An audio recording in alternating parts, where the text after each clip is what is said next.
This is Melissa with North Bullitt Christian Church, and this is the Kids Ministry Spotlight of the Week. Our story this week is the death of Christ. As Jesus hung on the cross, many people thought he was just another criminal getting what he deserved. The soldiers took his clothes for themselves. While Jesus suffered on the cross above them, he prayed aloud, "Father, forgive them, for they know not what they do."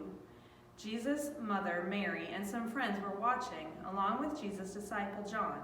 When Jesus saw them there, he told Mary to think of John as her son, and he told John to care for Mary as his own mother. From that time on, John took Mary into his home. The people mocked Jesus. They said, "Why don't you come down from the cross if you are the Son of God? You trust in God. Why doesn't he help you now?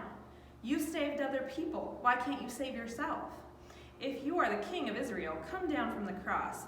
If we see it, we'll believe." Because Jesus was dying, they didn't think he was the Messiah anymore. Jesus said nothing in return. As hours passed, God caused the sun's light to disappear, and darkness fell on everything. In the middle of the afternoon, Jesus called out in a loud voice, my God, why have you forsaken me?" Finally, the time came when his terrible suffering was over. Jesus called out, "It is finished. Father, I give my spirit into your hands." With that, Jesus bowed his head and died. At that moment, an earthquake shook the land and rocks split open. The curtain in the temple was torn in half from top to bottom. Tombs opened and people were raised from the dead.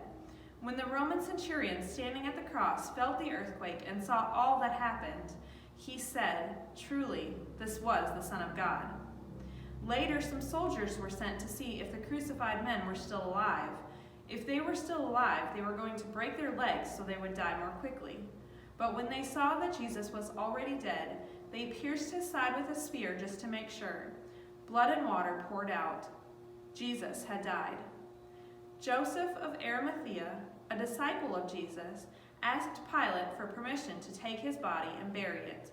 Joseph and Nicodemus, the Pharisee who visited Jesus at night, took Jesus down from the cross. They wrapped his body with spices and cloth strips and buried him in Joseph's new tomb. Then a large rock was rolled in front of the entrance. The world's saddest, darkest day was over. The three most important words Jesus spoke on the cross are, "It is finished." The terrible pain of crucifixion made a horrible way to die, but the suffering Jesus experienced was much worse. While he hung on the cross, God the Father turned his back on him. The Father poured out his anger for our sin upon his Son. Though Jesus was sinless, he became sin for us. He took the punishment for our sin as a substitute. When Jesus said, "It is finished," he was saying that the punishment was over. The penalty had been paid, and that God's anger over the sin of those who believe in his Son Jesus was all gone.